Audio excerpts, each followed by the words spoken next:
depressed, frustrated, sad, confused. You want answer. Let's talk. Give me a message sa page ko sa Philippine Dating Coach and you can have one-on-one coaching with Coach Baze, your dating coach. Just please subscribe to my channel and hit the bell button. Okay. This is the main recipe para ibalik ang ex mo. Maghabol siya sa'yo at mapansin ka niya. But of course, you think na this is a secret. Pero ang katotohanan, sasabihin ko sa'yo, hindi ko nakikitang sikreto ang bagay na to. At ewan ko kung bakit para sa'yo sikreto ito. Dahil para sa akin, hindi naman sikreto ito. Pero dahil nakikita kong ito dapat ang inyong gawin, at ito ang dapat ninyong i-priority, I think mas mag-work to ng better kaysa sa iba. And what you just need to do is just to apply this thing right now. Dahil i-reveal ko sa inyo ngayon kung ano ang pinaka-effective way o ang pinaka-sikretong paraan na para sa inyo yung sikreto pero para sa akin, common sense lang to. But I will reveal it to you dahil ito yung isang bagay na wala ka. Okay?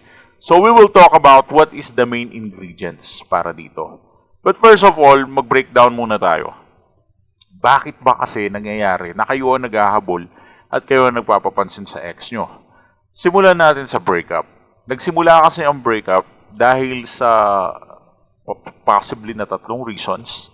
Number 1 reason is dahil wala na talaga siyang attraction sa'yo. Kahit ano pang palusot niya, kahit sabihin niya na ikaw kasi, ganyan ka kasi, ganito ka, hindi. It is all about attraction. Number 2 naman, ang reason ng breakup ay dahil sa sobrang toxic ninyong dalawa. Toxican kayong dalawa talaga maghihiwalay kayo. Pero kapag dun kayo sa number 2 nag-breakup dahil sa toxican lang kayong dalawa, mataas pa rin ang chance na magbalikan kayo at magkapatawaran kayo. At number 3 reason naman is dahil because of, events or something like hindi nyo na talaga makontrol. Pinaghiwalay kayo ng ibang tao or something like tadhana talaga na magkahiwalay kayo. Parang ganon. Ang tinutukoy ko is something like hindi nyo ginustong dalawang maghiwalay. Subalit yun ang nangyari because of the situation. And there are, a lot of situations na ganon talaga na mapapanood mo sa mga drama-rama. But that is a rare condition ng isang relationship. When I say it is a rare condition ng relationship, madalas hindi yun yung rason. Maybe that is just 1% or 3% of the time, but not always. Okay, pag-usapan natin yung kadalasang rason. Ang kadalasang rason ay walang attraction sa iyo ang partner mo. Or number 2, sa sobrang toxicity yung dalawa. Dalawa kayo hindi isa. So dahil sa toxicity na yun, naghihiwalay kayo, pero sasabihin ko sa inyo, mataas pa rin ang chance na magkabaligan kayo. Dahil lang sa toxicity kayo nagkakahiwalay. Ibig sabihin, pareho lang kasi kayong immature at hindi magkaintindihan. Pero time will come, magkakaintindihan din kayo. And the number 1 reason is medyo delikado at yun yung lack of attraction. Dahil nawawala na yung attraction niya sa'yo, kaya nagpapalusot na lang siya na ikaw kasi mayabang ka, ikaw kasi ginaganito mo ako, ginaganyan mo ako, pero ang totoo lang, nalalamig naman talaga. At ngayon, ang pinag-uusapan natin, paano natin i-revive yung feelings niya? Paano natin ibabalik yung nararamdaman niyang pagmamahal sa'yo? At paano siya darating sa puntong magpapapansin siya sa'yo? Alam nyo, ito yung isang bagay na hindi nyo kayang gawin dahil hindi nyo alam ang explanation kung bakit ito ang sasabihin ko ngayon. Hindi nyo alam ang explanation nito, pero ito talaga ang pinakakailangan nyo. Patience. Kailangan nyo ng matinding pasensya or habaan nyo ang inyong pasensya. What do I mean na pasensya o patience? Ibig ko ba sabihin is yung pag nagkasala siya is huwag mainit agad ang ulo? That's not my point. Ibig kong sabihin na pasensya is yung kung hindi pa siya nagchat-chat, kung hindi pa siya nagre-reach out, have some sort of patience. Habaan nyo. Habaan nyo yung pagiging kalmado nyo. Habaan nyo, kalmahan nyo lang. Ang problema kasi sa inyo, because of lack of patience, nagkakaroon kayo ng mga desisyon na padalos-dalos. Kaya nagiging worse yung relationship. At naiintindihan niya ng mga clients ko.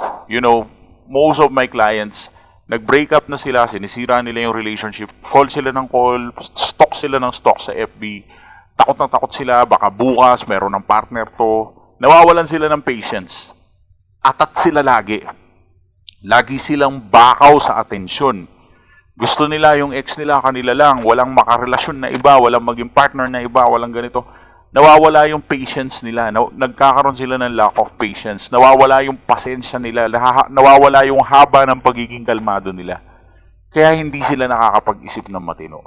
Dahil kapag ang utak mo ay clouded ng emotion mo, wala ka ng desisyon na magagawa. Kasi nga yung utak mo, clouded na siya ng emotions. Therefore, you cannot decide on your own. Hindi ka na makakapag-decide ng matuwid. Hindi ka na makakapag-decide ng malinis na desisyon. Now, if you learn the art of patience, kapag natutunan mo ang pagkakaroon ng mahabang pasensya sa sitwasyon, wala kang sinisisi, wala kang kinamumuhian, hindi ka nagmamadali, hindi ka atat na, uy, baka magka-girlfriend na bukas yan, baka magka-boyfriend na bukas yan, baka ipagpalit na ako sa iba niyan bukas, baka mapopoy na ako bukas. If you will learn the art of patience, then your ex or your relationship partner will respect you naturally and unconsciously. They will respect you for a reason na napaka-mature mo during the breakup. Lagi niyong tatandaan sa breakup, ang laging panalo is yung mas mature. The more you become mature, the more you win the breakup. And that is the way. Kailangan mo maging mature. And if you will do that, you can win all the breakups. Anyways, if you are asking kung bakit patience ang kailangan, it is actually a super complex explanation na kailangan ko pang i-breakdown ng mahaba. Kung may tiwala ka sa akin, i-apply mo na lang ang sinasabi ko. Habaan mo ang pasensya mo. Huwag kang atat. Hindi porket nag-no contact rule ka, gusto mo gagana mamaya, gagana bukas, gagana agad. That's not the case. That's not how it works. Hindi ganun nag-work ang bagay na yan. Learn to have patience. And your ex will see you as a guy who's actually so mature. At dahil nakita ka ng ex mo na mature ka, lagi niyong tandaan, kapag nagpapakita ng maturity ang isang tao, ang kalakip niyan ay respeto. Babayaran ka niya ng respeto because of your maturity. At kung gusto mo magmukhang mature, habaan mo ang iyong patience. Thanks for watching.